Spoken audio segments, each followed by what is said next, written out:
রয়েছে আমি আসানসোলের দামোদর নদে। এই দামোদর নদ থেকে দেখা যাচ্ছে শয়ে শয়ে সাইকেলে করে বালি নিয়ে যাচ্ছে, সেটা আবার অবৈধভাবে।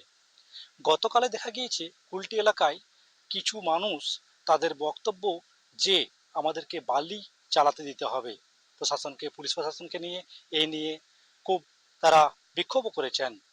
কিন্তু নেই কোনো কর্মসংস্থান বলে তারা এই বালির পথকে বেছে নেয়, এমনই তারা দাবি করছেন। কাজ বন্ধ হয়ে গেছে, এইটাতে ব্যবস্থা করছি আমি। এইটা মানে কি? এই বালি বেচি। আচ্ছা, এই বাড়িটা কি করো? বেচে দিই। সাইকেলে করে নিয়ে যাও? হ্যাঁ, নিয়ে এ কষ্টভাবে। কত দূর থেকে আসো? বহুত দূর, ওই নদী থেকে উঠে খুব কষ্ট। কটার সময় বেরো সকালে? সকালে বেরোয় তোমার 8টা 9টা খাওয়া দাওয়ার পর। এতেই কি সংসার চলে? হ্যাঁ, এটা সমস্যা। কিসের জন্য? পেটের জন্য। কিসের জন্য? এই মানে এখন কি আপনাদের কিসের জন্য যে মানে অসুবিধা যে আপনাদের এই বালি দামোদর থেকে নিয়ে পরে যেতে হচ্ছে? কাজ যোগ নাই তার জন্য।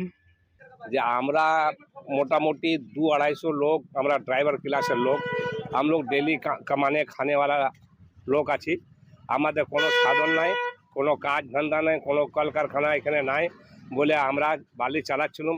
মানা করেছে, আমরা বন্ধ করে দিয়েছি বালি। আমার বলবার উদ্দেশ্য আছে যে আমরা কর্জাপাতি করে 50,000 1 লাখ টাকা পর্যন্ত আমরা করতে পারি, এইটো চালান আমাদেরকে দিয়া যাক। সাততরিয়া মোজাক রক্তাঘাট এ বলবার আমার উদ্দেশ্য আছে, আর বলবার উদ্দেশ্য নাই।